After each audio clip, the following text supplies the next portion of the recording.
AITA for telling my wife our marriage isn't the right fit after she stopped having sex with me? I thought telling my wife our marriage was a bad fit was the hardest truth I'd ever face. I was wrong. The real nightmare began when she agreed with me. The words left my mouth like stones, tumbling into the quiet space between us, each one heavier and more final than the last.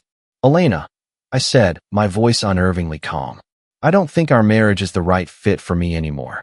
We were sitting in our living room, a space I'd always thought was us. The plush gray sofa we'd saved for, the abstract art she'd picked out, the faint scent of her vanilla candle in the air.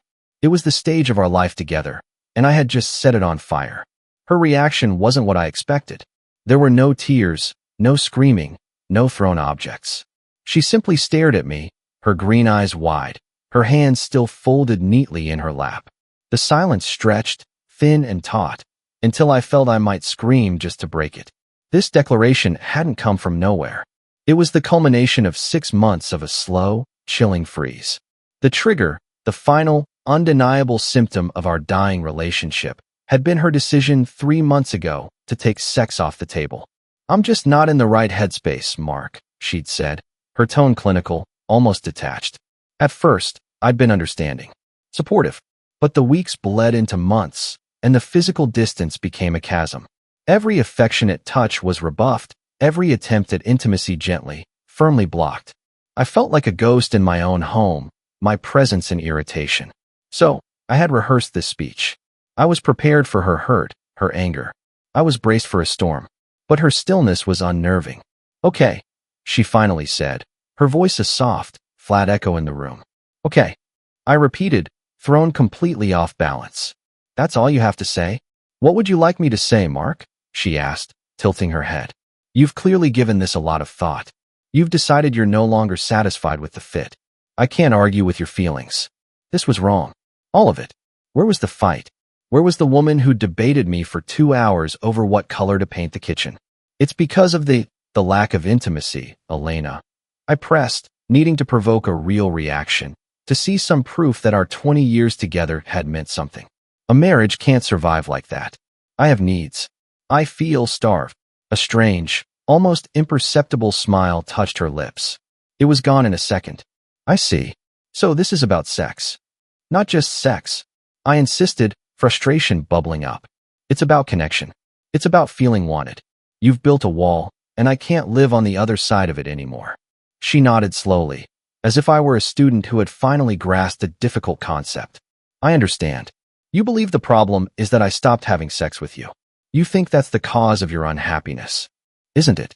I shot back, standing up now, pacing in front of the fireplace. "It's the most obvious symptom. We're roommates, Elena. Polite, quiet roommates who share a mortgage." "Then you're right," she said, her gaze unwavering. "If that's how you feel, then it's not the right fit. We should end it." Her agreement felt like a trapdoor opening beneath my feet. All my righteous indignation, my carefully constructed case for my own unhappiness, suddenly had nothing to push against. I was left flailing in empty space. I had wanted a reaction, tears, anger, a negotiation, anything but this serene, devastating acceptance. "Right?" I stammered. "So, we'll get a lawyer? Figure out the assets." "Of course," she said smoothly. "I've already taken the liberty of gathering some of our financial documents. I had a feeling we might be needing them soon." The air left my lungs. "You what? When?" "Over the past few weeks," she said, standing up and walking to the mahogany desk in the corner, my grandfather's desk. She pulled out a neat, organized folder. Bank statements, retirement account summaries, the deed to the house. "It's all here." It just seemed prudent. I stared at the folder, then at her. This wasn't the reaction of a blindsided wife. This was the methodical, premeditated action of someone who was waiting for me to catch up. A cold knot tightened in my stomach. The narrative I had built in my head, me, the neglected husband, finally taking a stand, began to crack and splinter. Her calm wasn't shock. It wasn't resignation. It was something else entirely, something I couldn't name, and it was infinitely more frightening than any outburst of emotion could ever be. "Okay," I said weakly, echoing her earlier, devastating word. "I think it's best if you sleep in the guest room tonight," she said, her tone still polite. as if she were suggesting I try a new brand of coffee. Don't you agree? It will help establish the separation. I just nodded, numb. I gathered a pillow and a blanket from our bed, and walked down the hall to the small, sterile guest room. As I lay in the dark, the silence of the house felt different. It was no longer the quiet of a sleeping household, but the silence of a chessboard after the first, game-defining move has been made. And I was hit with the terrifying, dawning realization that while I thought I was the one making a bold play, I might have just fallen perfectly into hers. The next week was a study in surreal politeness. Elena moved through the house like a gracious hostess, and I was the awkward, long-term guest who had overstayed his welcome. We coordinated our morning routines with the precision of a military operation, avoiding each other in the kitchen and hallway. The silence was a living entity, thick and heavy with unspoken words. My initial shock was rapidly curdling into a gnawing paranoia. Her preparedness, her calm, it reeked of a plan. I found myself watching her, searching for a crack in her composure, but there was none. She hummed while watering the plants. She baked banana bread. Driven by a desperate need for answers, I did something I'd never done before. I waited for her to leave for her Saturday morning yoga class, and then I went into her home office. My heart hammered against my ribs, a frantic drum of guilt and fear. I was violating her privacy, but the need to know what was happening overpowered my shame. Her laptop was password protected, of course, but on the shelf above it, tucked between a book on interior design and a biography of Frida Kahlo, was a simple, black, leather-bound journal. I'd seen it before, had always assumed it was for grocery lists or gardening notes. My hands trembled as I pulled it down. I opened it. The first few pages were indeed notes, ideas for a gallery wall, a list of perennials. But then, about a third of the way in, the tone changed. The entries became dated, and the handwriting, usually neat and flowing, was sharper, more angular. April 12th, the first relevant entry began. Dr. Evans asked me to articulate the moment I felt the shift. I couldn't then, but I think I can now. It was 2 weeks after the incident. Mark brought me tulips. Yellow ones. My favorite. And all I could feel was this cold, hollow space where my affection for him used to be. It was like looking at a stranger performing a familiar play. The gestures were right, but the meaning was gone. My blood ran cold. The incident? What incident? I scanned back through the previous pages, but there was no mention of anything. I read on, my stomach churning. May 3rd. The thought of him touching me makes my skin crawl. It feels like a violation, even though he doesn't know. He can't know. I have to pretend, but the performance is exhausting. I told him I wasn't in the right headspace. It's the truest lie I've ever told. June 18th. He's getting frustrated. I see it in the set of his jaw, the way he sighs when I turn away at night. He thinks it's about sex. He thinks the problem is a physical need not being met. He has no idea that the physical is just the echo. The real earthquake has already happened. The silence in this house is deafening. I'm waiting. Dr. Evans says I need to protect my peace, to make my decisions from a place of strength, not reaction. I'm trying. But God, the waiting is hard. I flipped the page, my heart in my throat. Asterisk July 1st. It's coming. I can feel it. He's building his case. Lack of intimacy. Feeling unloved. He's going to say we're not a good fit anymore. He'll use that word, I'm sure of it. It's the language of his discontent, shallow and self-centered. And when he does, I'll be ready. The papers are in order. The lawyer is on retainer. Let him have his midlife crisis. Let him think he's the one ending it. It's the greatest gift I can give myself, letting him believe this was his idea. Asterisk. I slammed the journal shut, my breath coming in ragged gasps. The room swam around me. It was all a performance. Her detachment, her withdrawal. It wasn't the cause of our problems. It was the result of something. Something she called the incident. And I was the one who had done it. I had to be. But what was it? A wave of nausea washed over me. She had been in therapy. She had been planning her exit strategy for months. All while I, oblivious and self-absorbed, was meticulously crafting my own reasons for leaving, perfectly playing the part she had written for me. I heard the key turn in the front door. Panic seized me. I fumbled the journal back onto the shelf, my movements clumsy and loud in the quiet house. I rushed out of her office and into the living room, collapsing onto the sofa just as she walked in, her yoga mat tucked under her arm. You're back early. I said, my voice strained. The class was canceled, she said, her eyes sweeping over me, missing nothing. She could probably smell the guilt on me. Did you have a productive morning? The question was innocent, but her eyes were not. They were sharp, knowing. I just been thinking, I mumbled. About the fit? She asked, her tone light, almost teasing. I looked at her, truly looked at her.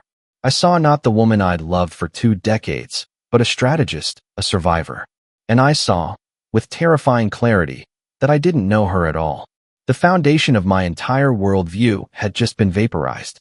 The problem wasn't that she had taken sex off the table. The problem was whatever had happened to make her do it. And I was apparently the villain of that story, a villain who was too stupid to even know his own crime. Yes, I managed to say. About the fit.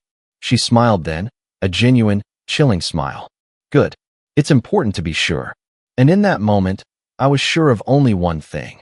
I had just started a war I never knew I was fighting, and I was already losing. The journal's revelations turned my home into a haunted house.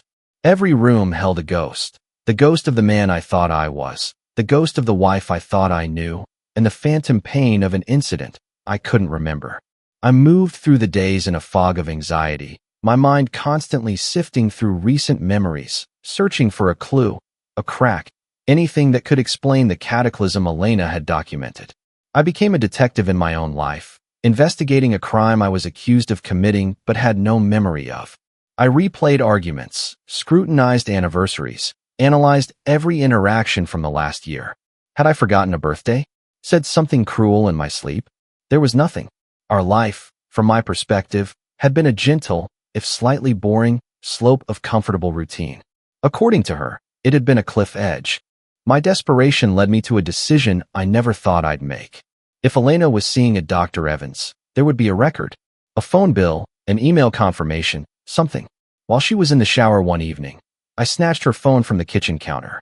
My palms were slick with sweat. It was locked, but her code had been our anniversary for years. I punched in the numbers. Incorrect passcode. My heart sank. I tried again. Same result. She had changed it. Of course she had. The finality of that small action, erasing our anniversary, felt like a punch to the gut. I was truly locked out. Frustration and fear boiled over. I needed an ally, a confidant. I called my older sister, Clara. She'd always liked Elena. Clara, I said, the words tumbling out in a rushed, hushed tone from the privacy of the backyard. Something's really wrong with Elena. Mark? What are you talking about? Did something happen? I told her I thought we should separate. I confessed. There was a heavy pause on the other end. Oh, Mark. What? The usual reasons, distance, no intimacy. I couldn't bring myself to mention the journal. But that's not it. She's being so strange, Clara. She was ready for it. She had papers prepared. She's cold. And she's talking about some incident that I don't remember. Do you know anything? Did she say anything to you? The silence this time was different. It was loaded. Clara? What is it? She let out a long, weary sigh. She called me, Mark. About 3 months ago. She was crying. Really distraught. My blood went cold. Crying? About what? She said you'd had a huge fight. She said you'd said some terrible, unforgivable things. That you'd revealed your true feelings about her, about your marriage. She said it broke her. I felt the world tilt. A fight? What fight? When? What did I say? She wouldn't give me the details, Clara said, her voice tight with disapproval. She just said it was about your future, about kids, and that you were brutally honest in a way that showed her you'd never really seen her for who she was. She said after that, she knew she couldn't be intimate with you again, that it would be a lie. Kids. The word hit me like a physical blow. It was the one recurring, quiet tension in our marriage. Elena had always been ambivalent, leaning towards no. I had always assumed I'd eventually be okay with it, for her. But a fight? A brutal one? I racked my brain. We'd had discussions, sure. Mild debates that always ended with, we have time to figure it out. There was no fight. There was no brutal honesty. Clara, I swear to you, I don't remember any of that. There was no fight like that. Mark, she said, her tone now one of pity. Maybe you don't remember because you didn't think it was a big deal. Or maybe you were drunk. But she was shattered. I told her she should leave you then. The accusation in her voice was clear. You did this. You just don't want to admit it. I ended the call feeling more lost than ever. My own sister, a witness for the prosecution in a trial I didn't know was happening. Elena wasn't just rewriting our history in a private journal. She was disseminating her version to our friends and family. She was building a consensus, and the consensus was that I was a monster with a convenient case of amnesia. That night, I lay in the guest bed, staring at the ceiling, a horrifying new thought taking root. What if I had said something? What if, in a moment of stress or thoughtlessness, I had unleashed a torrent of pent-up resentment I didn't even know I had? What if the incident was real and my mind, to protect itself, had simply erased it? The possibility that I was the architect of my own misery, and too much of a coward to remember it, was a special kind of hell. The man in Elena's journal was a callous, selfish stranger. The man my sister described was a cruel, unfeeling brute. And the man I knew myself to be was confused, hurt, and desperate. These three versions of me warred in my head, and I had no idea which one was real. The foundation of my own identity was crumbling. I wasn't just losing my wife. I was losing the certainty of who I was. The following Saturday, Elena announced she was going away for the weekend to a silent meditation retreat. "I need clarity and peace," she said, her bag already packed by the door. "I'm sure you can understand." I just nodded, the perfect picture of the chastised husband.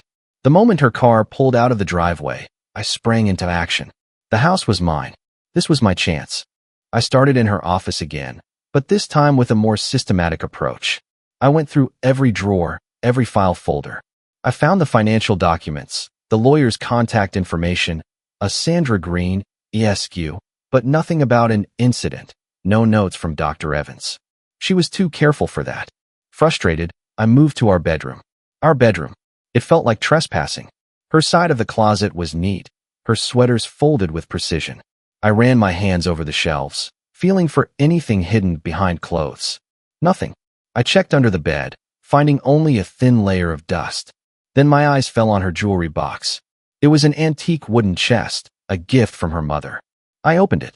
The top tray held her everyday pieces. As I lifted it out, my heart skipped a beat. Lying at the bottom wasn't a piece of jewelry, but a small, black USB drive. My hands trembled as I rushed to my laptop in the guest room and plugged it in. The drive contained a single audio file, labeled with a date from 4 months ago. The date aligned with the earliest of the anguished journal entries. I clicked play. There was the sound of rustling, then my own voice, filled with a weariness I recognized. "I'm just tired, Elena. Tired of having the same conversation." Her voice, soft and pleading. "It's not a conversation, Mark. It's our future. I need to know how you really feel. No more we'll see." "Fine. You want to know how I feel." My voice grew louder, sharper. It was me, but a version of me fueled by a frustration I'd never allowed myself to fully acknowledge. "I feel like I'm constantly auditioning for the role of good enough husband. I got the promotion you wanted. We bought the house in the neighborhood you picked. We vacation where you want to go. And it's never enough. There's always a new goalpost. And now, it's a baby. A whole human being. The biggest responsibility imaginable. And it's just the next item on your checklist." "That's not fair," she whispered, her voice cracking. "Isn't it?" I heard myself snap. "You have this whole life mapped out, this perfect picture, and I'm just a prop in it. You don't want a husband, Elena. You want a co-star. You don't want a baby out of love. You want it to complete the aesthetic. The perfect house, the perfect career, the perfect family. Well, what about what I want? What if I'm not sure? What if the idea of bringing a child into this perfectly curated life of ours terrifies me?" There was a long pause. Then, my voice again, quieter now, drained and final. Maybe I'm not the right fit for this life you've designed. Maybe I never was." The recording ended. I sat in the silence of the guest room, the words echoing in my head. I remembered that night now. It hadn't been a screaming match. It had been a quiet, devastating conversation that had stretched past midnight. I had felt cornered, pressured, and I had lashed out. I had used the word fit. I had questioned her motives, her sincerity. I had reduced her deepest desires to an aesthetic. In my memory, it was a low point, a painful argument. But in her recording, edited and isolated, I sounded contemptuous, condescending, and cruel. I had invalidated her dreams and questioned her capacity for love. I heard the coldness in my own voice, The resentment I hadn't even known was there. This was the incident. This was the earthquake. The truth was a bitter pill. I had done this.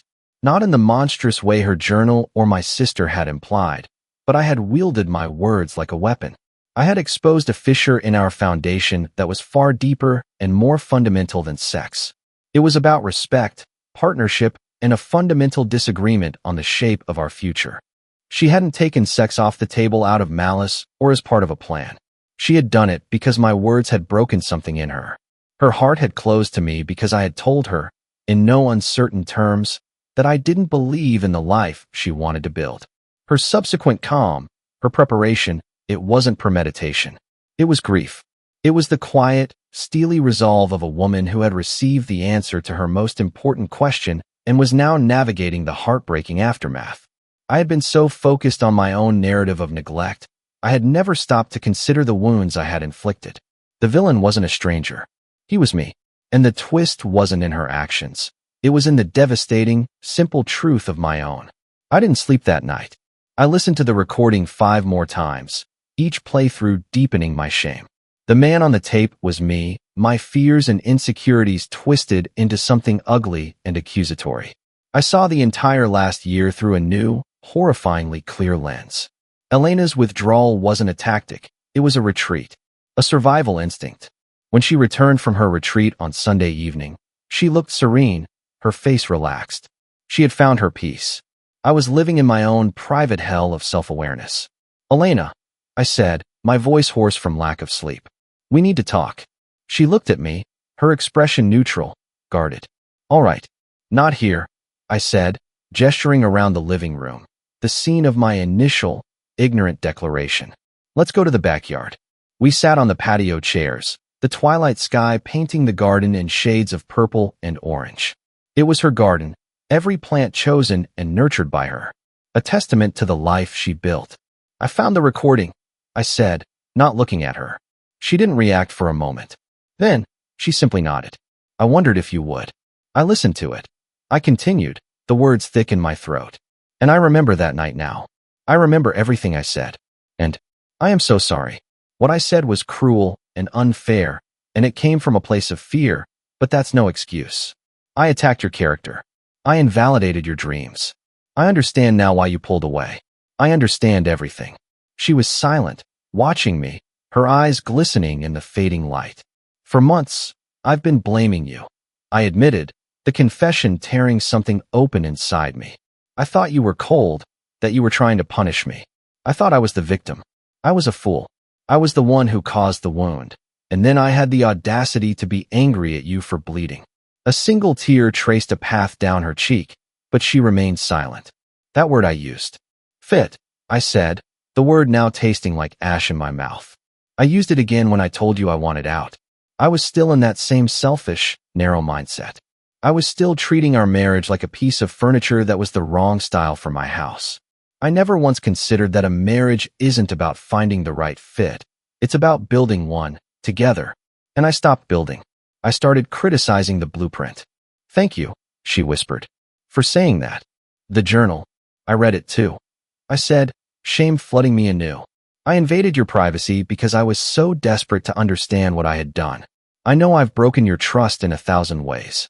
"Yes, you have," she said softly, but without malice. It was a simple statement of fact. I took a deep, shuddering breath. "I don't want a divorce, Elena. Not if there's any chance at all, that we can fix this. I am willing to do whatever it takes. Counseling, therapy, whatever you need. I want to learn how to build with you again. I want to understand your blueprint. I want to be a partner, not a critic."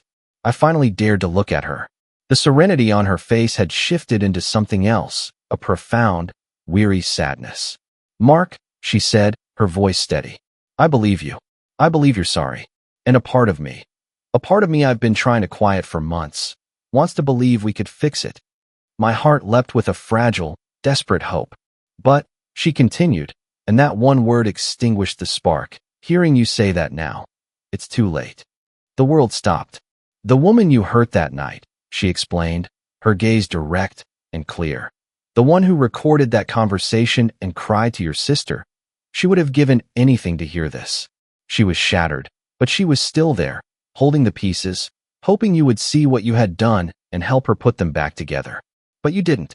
You saw the symptoms, my distance, my lack of intimacy, and you diagnosed the problem as me. You decided I was broken, and instead of trying to fix us, you decided to replace me. She stood up, looking out over her garden. The woman who came back from that retreat isn't holding the pieces anymore. She started to build something new out of them, on her own, and it's a life that fits her. Your apology is for the man you were, and my decision is for the woman I've become.